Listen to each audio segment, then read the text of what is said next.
BJP ಭಿನ್ನಮತ ಶಮನಕ್ಕೆ high command entry ಆಗಿದೆ. ಮಾಜಿ ಸಚಿವ ರಮೇಶ್ ಜಾರಕಿಹೊಳಿ ಅವರಿಗೆ ದೆಹಲಿಗೆ ಬನ್ನಿ ಅಂತ ಹೇಳಿ ಬಿಜೆಪಿಯ ವರಿಷ್ಠ ನಾಯಕರು ಕರೆ ಮಾಡಿದ್ದಾರೆ. ದೆಹಲಿಗೆ ಬರುವಂತೆ ಆರ್ಎಸ್ಎಸ್ ಹಾಗೆ ಹೈಕಮಾಂಡ್ ನಾಯಕರು ವಾರ್ನ್ ಮಾಡಿದ್ದಾರೆ. ಇದೇ ತಿಂಗಳ 21ರಂದು ದೆಹಲಿಗೆ ಬರುವಂತೆ ವರಿಷ್ಠರು ಬುಲಾವ್ ಕಳಿಸಿದ್ದಾರೆ. ರಾಷ್ಟ್ರೀಯ ಸಂಘಟನಾ ಕಾರ್ಯದರ್ಶಿ ರಮೇಶ್ ಜಾರಕಿಹೊಳಿ ಅವರಿಗೆ ದೆಹಲಿಗೆ ಬನ್ನಿ ಅಂತ ಹೇಳಿದ್ದಾರಂತೆ. ಯತ್ನಾಳ್ ಪ್ರತಾಪ್ ಸಿಂಹ ಕೂಡ ರಮೇಶ್ ಜಾರಕಿಹೊಳಿ ಅವರ ಜೊತೆಯಲ್ಲೇನೆ ದೆಹಲಿಗೆ ಪ್ರಯಾಣ ಮಾಡೋ ಸಾಧ್ಯತೆ ಇದೆ.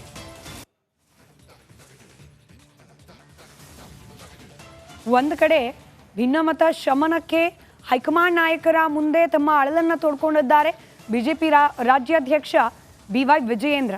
ಇದರ ಬೆನ್ನಲ್ಲೇ ಇದೀಗ ರೆಬಲ್ ನಾಯಕರಿಗೆ ದೆಹಲಿಗೆ ಕರೆಸಿಕೊಳ್ತಿದ್ದಾರೆ ವರಿಷ್ಠ ನಾಯಕರು ಹಾಗೆ RSSನ ನಾಯಕರು. ಈ ಭಿನ್ನಮತ ಪ್ರತ್ಯೇಕ ಪಾದಯಾತ್ರೆ ಇದರ ಹಿಂದಿನ ಉದ್ದೇಶ ಏನು, ಇದರಿಂದ ಏನು ಮಾಡಿ ಸಾಧನೆ ಮಾಡ್ಲಿಕ್ಕೆ ಹೊರಟಿದ್ದೀರಿ, ಇದೆಲ್ಲದರ ಬಗ್ಗೆ ಕೂಡ ಮಾತುಕತೆ ನಡೆಸೋ ಸಾಧ್ಯತೆ ಇದೆ. ಬಿಜೆಪಿಯಲ್ಲಿರುವ ಆಂತರಿಕ ಮುನಿಸನ್ನ ಶಮನ ಮಾಡಿ ಒಗ್ಗಟ್ಟಿನ ಮಂತ್ರವನ್ನ ಪಠಿಸಿ ಅನ್ನೋ ಸಂದೇಶವನ್ನ ರವಾನೆ ಮಾಡೋ ಸಾಧ್ಯತೆ ಕೂಡ ಕಂಡು ಬರ್ತಾ ಇದೆ. 21ನೇ ತಾರೀಕು ದೆಹಲಿಯ ಫ್ಲೈಟ್ ಹತ್ತಲಿದ್ದಾರೆ ರಮೇಶ್ ಜಾರಕಿಹೊಳಿ. ಇವರ ಜೊತೆಯಲ್ಲೇ ಭಿನ್ನ ರಾಗವನ್ನ ಹಾಡ್ತಾ ಇರುವ ಯತ್ನಾಳ್ ಹಾಗೆ ಪ್ರತಾಪ್ ಸಿಂಹ ಕೂಡ ದೆಹಲಿಗೆ ಭೇಟಿ ನೀಡೋ ಸಾಧ್ಯತೆ ಕಂಡು ಬರ್ತಾ ಇದೆ. 21ನೇ ತಾರೀಕು ದೆಹಲಿಗೆ ಬರುವಂತೆ ವರಿಷ್ಠರು ಕರೆ ನೀಡಿದ್ದಾರೆ ಅನ್ನೋ ಮಾಹಿತಿ ಸದ್ಯಕ್ಕೆ ಸಿಗ್ತಾ ಇದೆ.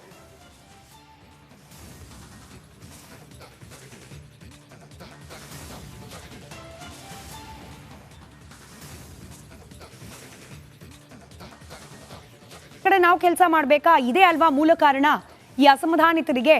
ಅವರ ವಿರುದ್ಧವಾಗಿ ವಿಜಯೇಂದ್ರ ಅವರು ಕಮಾಂಡಿಂಗ್ ಆಗಿ ಏನಾದರೂ ಮಾತನಾಡ್ಬಿಟ್ರೆ ಈ ಅಸಮಾಧಾನ ಅನ್ನೋದು ಇನ್ನಷ್ಟು ಹೆಚ್ಚಾಗೋ ಸಾಧ್ಯತೆ. ಹೀಗಾಗಿ ಬಿಜೆಪಿಯ ರಾಜ್ಯಾಧ್ಯಕ್ಷರಾಗಿದ್ರೂ ಕೂಡ ಡೈರೆಕ್ಟ್ ಆಗಿ ತಾವೇ ಅಖಾಡಕ್ಕೆ ಇಳಿದೆ, ತಾವೇ ಶಿಸ್ತು ಕ್ರಮದ ಬಗ್ಗೆ ಮಾತನಾಡದೆ ಹೈಕಮಾಂಡ್ನ ಮೂಲಕವೇ ವಾರ್ನಿಂಗ್ ಕೊಡಿಸುವ ಪ್ಲಾನ್ ಮಾಡಿದಂತಿದೆ ವಿಜಯೇಂದ್ರ ಅವರು. ರೆಬಲ್ಸ್ ಸಭೆಯ ಪರಿಣಾಮದ ಬಗ್ಗೆ ಹೈಕಮಾಂಡ್ ನಾಯಕರಿಗೆ ಮನವರಿಕೆಯನ್ನ ಮಾಡಿಕೊಟ್ಟಿದ್ದಾರೆ. ನೋಡಿ, ನಾವೆಲ್ಲ ಸೇರಿ ಒಗ್ಗಟ್ಟಿನಿಂದ JDSನಲ್ಲಿದ್ದ ಅಸಮಾಧಾನವನ್ನ ಕೂಡ ಸರಿ ಮಾಡಿಕೊಂಡು ಪಾದಯಾತ್ರೆ ಮಾಡಿದ್ವಿ. ವಿರೋಧ ಪಕ್ಷ ರಾಜ್ಯದಲ್ಲಿ ಗಟ್ಟಿಯಾಗಿದೆ ಅನ್ನೋದನ್ನ ತೋರಿಸಿದ್ವಿ. ಜನರ ಮನಸ್ಸಿನಲ್ಲೂ ಕೂಡ ಕಾಂಗ್ರೆಸ್ನ ವಿರುದ್ಧವಾಗಿ ನಾವೊಂದು ಪ್ರತಿಭಟನೆಯ ಅಲೆಯನ್ನ ಮೂಡಿಸ್ಲಿಕ್ಕೆ ಪ್ರಯತ್ನ ಪಡ್ತಿದ್ದೀವಿ. ಇಷ್ಟೆಲ್ಲ ಸರಿದಾರಿಯಲ್ಲಿರುವಾಗ ನಮ್ಮದೇ ಪಕ್ಷದ ನಾಯಕರು ಹಿಂಗೆ ಪ್ರತ್ಯೇಕವಾಗಿ ಮೀಟಿಂಗು, ಪ್ರತ್ಯೇಕವಾಗಿ ಪಾದಯಾತ್ರೆ ಹಿಂಗಿದ್ರೆ ಪರಿಣಾಮ ನೆಟ್ಟಗಿರಲ್ಲ. ಮುಂದಿನ ದಿನಗಳಲ್ಲಿ ಜನರೇ ಬಿಜೆಪಿಯ ಆಂತರಿಕ ಬೇಗುದಿ ಬಗ್ಗೆ ಪ್ರಶ್ನೆ ಕೇಳೋ ಹಾಗಾಗತ್ತೆ. ಕಾರ್ಯಕರ್ತರಿಗೆ ತಪ್ಪು ಸಂದೇಶ ಹೋಗುತ್ತೆ, ನಾಯಕತ್ವದ ಬಗ್ಗೆ ಅವಿಶ್ವಾಸ ಮೂಡುತ್ತೆ ಅಂಥೇಳಿ ಈ ರೆಬಲ್ಗಳ ಸಭೆಯಿಂದ ಆಗಬಲ್ಲ ಪರಿಣಾಮಗಳ ಬಗ್ಗೆ ಹೈಕಮಾಂಡ್ ನಾಯಕರಿಗೆ ಮನವರಿಕೆ ಮಾಡಿಕೊಟ್ಟಿದ್ದಾರೆ ವಿಜಯೇಂದ್ರ. ಕಾಂಗ್ರೆಸ್ ಬಾಯಿಗೆ ಆಹಾರವಾಗಬಹುದು. ಈಗ ಕಾಂಗ್ರೆಸ್ನ ವಿರುದ್ಧವಾಗಿ ನಾವು ಪಾದಯಾತ್ರೆ ಮಾಡಿದ್ವಿ, ಆದರೆ ನಮ್ಮಲ್ಲೇನೆ 2 ಪಾದಯಾತ್ರೆ ಇದ್ರೆ ಕಾಂಗ್ರೆಸ್ನವರು ನಮ್ಮ ಪ್ರತಿಭಟನೆಯನ್ನ ಪಕ್ಕಕ್ಕಿಟ್ಟು ನಮ್ಮಲ್ಲಿ ನಡೀತಿರುವ ಆಂತರಿಕ ಬೇಗುದಿ ವಿಚಾರವನ್ನೇ ಹೆಚ್ಚು ಪ್ರಸ್ತಾಪ ಮಾಡ್ತಾರೆ. ಅಲ್ಲಿಗೆ ನಮ್ಮ ಪಾದಯಾತ್ರೆ ಪ್ರತಿಭಟನೆಯ ಪ್ರಯತ್ನಗಳೆಲ್ಲವೂ ಕೂಡ ನೀರಿನಲ್ಲಿ ಹೋಮ ಮಾಡಿದಂತಾಗತ್ತೆ ಅನ್ನೋ ವಿಚಾರವನ್ನ ಕೂಡ ಹೈಕಮಾಂಡ್ ನಾಯಕರಿಗೆ ಮನವರಿಕೆ ಮಾಡಿಕೊಟ್ಟಿದ್ದಾರೆ ವಿಜಯೇಂದ್ರ. ಕೇವಲ ಇಷ್ಟು ಮಾತ್ರ ಅಲ್ಲ, ಮುಂಬರಲಿರುವ ಜಿಲ್ಲಾ ಪಂಚಾಯಿತಿ, ತಾಲೂಕ್ ಪಂಚಾಯಿತಿ ಚುನಾವಣೆ ಮೇಲೂ ಕೂಡ ಅಡ್ಡ ಪರಿಣಾಮ ಬೀರುತ್ತೆ ಈ ಭಿನ್ನಮತ. ಸಂಘಟಿತ ಹೋರಾಟ ಇಲ್ಲದೆ ಹೋದ್ರೆ, ನಾಯಕತ್ವದ ಬಗ್ಗೆ ವಿಶ್ವಾಸ ಇಲ್ಲ ಅನ್ನೋ ರೀತಿಯಲ್ಲಿ ವರ್ತನೆ ಮಾಡ್ತಾ ಇದ್ರೆ ಕಾರ್ಯಕರ್ತರ ಮನಸ್ಸಿನಲ್ಲಿ ಗೊಂದಲಗಳ ನಿರ್ಮಾಣ ಆಗತ್ತೆ. ಕಾರ್ಯಕರ್ತರು ಅತಂತ್ರ ಆದ್ರೆ ಚುನಾವಣೆಗಳಲ್ಲಿ ನಾವು ಬಯಸಿದ ಫಲಿತಾಂಶ ಬರೋದು ಕಷ್ಟ ಆಗತ್ತೆ. ಕಾರ್ಯಕರ್ತರಲ್ಲಿ ಗೊಂದಲ ಅಂತ ಹೇಳಿ ದೂರನ್ನ ನೀಡಿದ್ದಾರೆ ಹೈಕಮಾಂಡ್ ನಾಯಕರ ಮುಂದೆ. ಇನ್ನು ವಿಜಯೇಂದ್ರ ಅವರ ವಿರುದ್ಧ ಶಕ್ತಿ ಪ್ರದರ್ಶನಕ್ಕೆ ಏನು ಪ್ರಯತ್ನವನ್ನ ಮಾಡ್ತಾ ಇದ್ರು ಈ ರೆಬೆಲ್ ನಾಯಕರು, ಅದಕ್ಕೆ ಬ್ರೇಕ್ ಹಾಕಿ ಅಂತ ಹೇಳಿ ವಿಜಯೇಂದ್ರ ಹೈಕಮಾಂಡ್ ನಾಯಕರ ಮುಂದೆ ಮನವಿಯನ್ನ ಮಾಡ್ಕೊಂಡಿದ್ದಾರೆ. ಮತ್ತಷ್ಟು ಡೀಟೇಲ್ಸ್ ನಮ್ಮ ಪೊಲಿಟಿಕಲ್ ಬ್ಯೂರೋ ಹೆಡ್ ವಿಜಯ್ ನೀಡ್ತಾ ಹೋಗ್ತಾರೆ. ಲೈವ್ ಕನೆಕ್ಟೆಡ್ ಇದ್ದಾರೆ. ವಿಜಯ್, ಸಭೆಗೆ ದಿನಾಂಕ ಕೂಡ ನಿಗದಿ ಮಾಡ್ಕೊಂಡ್ಬಿಟ್ಟಿದ್ರು, ಇಂಥ ದಿನ ಸಭೆ, ಅದಾದ್ಮೇಲೆ ಪಾದಯಾತ್ರೆ, ಇಲ್ಲಿಂದ ಇಲ್ಲಿಗೆ ಎಲ್ಲವೂ ಸಿದ್ಧವಾಗಿತ್ತು. ಆದರೆ ಈ ರೆಬಲ್ಗಳ ನಡೆಗೆ ತಕ್ಷಣಕ್ಕೆ ಬ್ರೇಕ್ ಹಾಕಬೇಕು ಅಂತ ಹೇಳಿ ವಿಜಯೇಂದ್ರ ಅವರು ಹೈಕಮಾಂಡ್ನ ಮೊರೆ ಹೋಗಿದ್ದಾರೆ ಅನ್ನೋದು. ಬೇರೆ ಏನು ಡೀಟೇಲ್ಸ್ ಇದೆ ಇವಾಗ?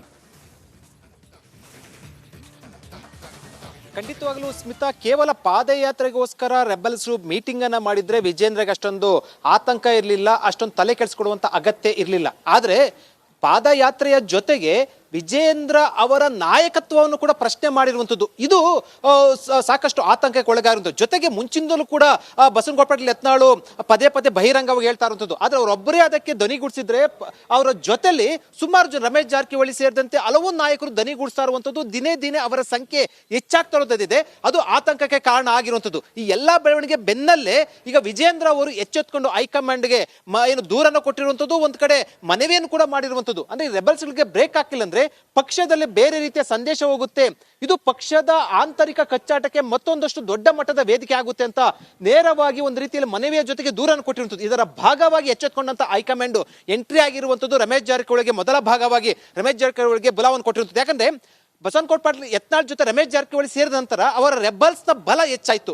ಈ ಹಿನ್ನೆಲೆಯಲ್ಲಿ ಈಗ ರಮೇಶ್ ಜಾರಕಿಹೊಳಿಗೆ ಬುಲಾವನ್ನ ಕೊಟ್ಟಿರುವಂಥದ್ದು. ಆದ್ರೆ ಒಂದಂತೂ ಬಹಳ ಸ್ಪಷ್ಟ, ಒಂದು ವೇಳೆ ಹೈಕಮಾಂಡ್ ಇವರ ಆಂತರಿಕ ಬೇಗುದಿಗೆ ಈ ಬಣ್ಣಕ್ಕೆ ಬ್ರೇಕ್ ಹಾಕಿಲ್ಲ ಅಂದ್ರೆ ಖಂಡಿತ ಮುಂದಿನ ದಿನಗಳಲ್ಲಿ ಪಕ್ಷದಲ್ಲಿ ನಾನಾ ರೀತಿಯ ಚಟುವಟಿಕೆಗೆ ಅಂದ್ರೆ ದೊಡ್ಡ ಮಟ್ಟದ ಏನು ಒಂದು ಅಸಮಾಧಾನಕ್ಕೆ ಕಾರಣ ಆಗುವಂತ ಎಲ್ಲಾ ಸಾಧ್ಯತೆ ಇರುವಂತದ್ದು. ಕಾದ್ ನೋಡ್ಬೇಕು. ಈಗ ಹೈಕಮಾಂಡ್ ಎಂಟ್ರಿ ಆದ ಹಿನ್ನೆಲೆಯಲ್ಲಿ ಏನು ಅಸಮಾಧಾನಿತರು ಸುಮ್ಮನೆ ಆಗ್ತಾರಾ ಅಥವಾ ಪಟ್ಟು ಹಿಡಿದು ಏನಾದ್ರು ಕೂಡ ಪಾದಯಾತ್ರೆ ಮಾಡ್ತಾರಾ ಅಥವಾ ವಿಜಯೇಂದ್ರ ಬದಲಾವಣೆಗೆ ಮತ್ತಷ್ಟು ಪಟ್ಟು ಹಿಡಿತಾರ ಅನ್ನೋದನ್ನ ಕಾದ್ ನೋಡ್ಬೇಕಾಗಿದೆ. ಸ್ಮಿತಾ. ರೈಟ್, ಧನ್ಯವಾದ ವಿಜಯ್ ಮಾಹಿತಿಗಾಗಿ. ಗಮನ ಕೊಡೋಕೆ ಮುಂಚೆ ಚಂದನ ವನದಿಂದ ಒಂದು ಗುಡ್ ನ್ಯೂಸ್ ಕನ್ನಡದ ಸಿನಿ ಪ್ರಿಯರಿಗೆ ಸಿಕ್ಕಿದೆ. ಆ ಸುದ್ದಿಯನ್ನ ಗಮನಿಸಿ ನಂತರದಲ್ಲಿ ಪಕ್ಕಾ ಪಾಲಿಟಿಕ್ಸ್ ನ ಸುದ್ದಿ ಕಡೆ ಗಮನ ಕೊಡೋಣ. ಕಾಂತಾರ ಚಿತ್ರಕ್ಕೆ ವರಮಹಾಲಕ್ಷ್ಮಿ ಹಬ್ಬದ ದಿನ ಡಬಲ್ ಧಮಾಕ. ರಿಷಬ್ ಶೆಟ್ಟಿಗೆ ಅತ್ಯುತ್ತಮ ನಟ ಪ್ರಶಸ್ತಿ ಘೋಷಣೆಯಾಗಿದೆ. ಈ ವಿಚಾರಕ್ಕೆ ಸಂಬಂಧಪಟ್ಟಂತೆ ರಿಷಬ್ ಶೆಟ್ಟಿ ಪ್ರತಿಕ್ರಿಯೆ ಕೂಡ ನೀಡಿದ್ದಾರೆ. ಈ ಯಶಸ್ಸು ಅಪ್ಪು ಹಾಗೆ ದೈವ ನರ್ತಕರಿಗೆ ಅರ್ಪಿಸ್ತೇನೆ ಅಂತ ಹೇಳಿದ್ದಾರೆ. ಕನ್ನಡದ ಜನತೆಗೂ ಈ ಪ್ರಶಸ್ತಿಯನ್ನು ಸಮರ್ಪಿಸುತ್ತಿದ್ದೇನೆ ಅಂತ ರಿಪಬ್ಲಿಕ್ ಕನ್ನಡಕ್ಕೆ ನಟ ನಿರ್ದೇಶಕ ರಿಷಬ್ ಶೆಟ್ಟಿ ಹೇಳಿಕೆ ನೀಡಿದ್ದಾರೆ. ನನ್ನ ಇಡೀ ಕಾಂತಾರ ತಂಡ ಶ್ರಮ ಇದರ ಹಿಂದೆ ಇದೆ. ವರಮಹಾಲಕ್ಷ್ಮಿ ಹಬ್ಬಕ್ಕೆ ಡಬಲ್ ಧಮಾಕ ಸಿಕ್ಕಿದೆ ಅಂತ ಸಂತಸವನ್ನ ಹಂಚಿಕೊಂಡಿದ್ದಾರೆ.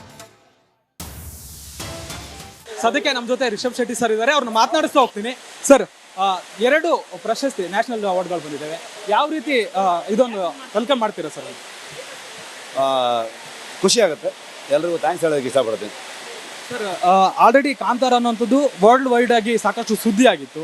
ಈ ಒಂದು ನ್ಯಾಷನಲ್ ಅವಾರ್ಡ್ ಬರುತ್ತೆ ಅನ್ನುವಂಥ ಎಕ್ಸ್ಪೆಕ್ಟೇಷನ್ ಇತ್ತಾ ನಿಮಗೆ? ಖಂಡಿತವಾಗ್ಲೂ ಆ ಎಕ್ಸ್ಪೆಕ್ಟೇಷನ್ ಕೆಲಸ ಮಾಡೋಕ್ಕಾಗಲ್ಲ. ಸೊ ಸಿನಿಮಾ ಮಾಡಬೇಕಾದ್ರೆ ಜನರಿಗೆ ಇಷ್ಟ ಆಗಲಿ ಅಂತ ಹೊಡ್ತೀವಿ. ಆ ಜನರು ದೊಡ್ಡ ಮಟ್ಟಕ್ಕೆ ತೊಗೊಂಡು ಹೋಗಿ ಅದನ್ನು ಒಂದು ಅವಾರ್ಡ್ ಆಗ್ಬೋದು, ಒಂದು ಜೂರಿಗಳು ಅದನ್ನು ನೋಡಿ ಸೆಲೆಕ್ಟ್ ಮಾಡೋದು. ಸೊ ಅವರೆಲ್ಲರಿಗೂ ಥ್ಯಾಂಕ್ಫುಲ್ ಆಗಿದ್ದೀನಿ. ಸರ್, ಕನ್ನಡ ಸಿನಿಮಾದ ಬಗ್ಗೆ ಒಂದು ರೀತಿ ಈ ಮುಂಚೆ ಇರೋ ಟಾಕ್ಗೂ ಇವಾಗ ಇರೋ ಟಾಕ್ಗೂ ಬೇರೆ ಇತ್ತು. ಅದರಲ್ಲೂ ಕೂಡ ಇತ್ತೀಚಿನ ದಿನಗಳಲ್ಲಿ ಒಂದಷ್ಟು ಬೆಳವಣಿಗೆ ಕನ್ನಡ ಇಂಡಸ್ಟ್ರಿಗೆ ಒಂದು ರೀತಿ ಬೇಸರ ಉಂಟು ಮಾಡಿತ್ತು. ಈ ಒಂದು ಅವಾರ್ಡ್ಗಳು 2 ಸಿನಿಮಾಗಳಿಗೆ ಬಂದಿದೆ, ಒಂದು ನಿಮ್ಮ ಕಾಂತಾರ ಮತ್ತು KGF 2ಗೆ. ಯಾವ ರೀತಿ ಇದನ್ನು ಹೇಳ್ತಾರೆ ಸರ್? ಖುಷಿ ಆಗುತ್ತೆ. ಅಂದರೆ ನಿಮಗೆ 2 ಒಂದೇ ಪ್ರೊಡಕ್ಷನಲ್ಲಿ ಬಂದಿರುವಂಥದ್ದು, ಒಂದೇ ವರ್ಷ ಬಂದಿರುವಂಥ ಸಿನಿಮಾ. ಸೊ 2 ಸಿನಿಮಾಕ್ಕೆ ಸಿಕ್ಕಿದಂಥ ರೆಸ್ಪಾನ್ಸ್, ಅದ್ರ ಜೊತೆಗೆ 2 ಸಿನಿಮಾವನ್ನು ರೆಕಗ್ನೈಸ್ ಮಾಡಿದ್ದಾರೆ. 2ಕ್ಕೂ ಪ್ರಶಸ್ತಿಗಳು ಬಂದಿದೆ.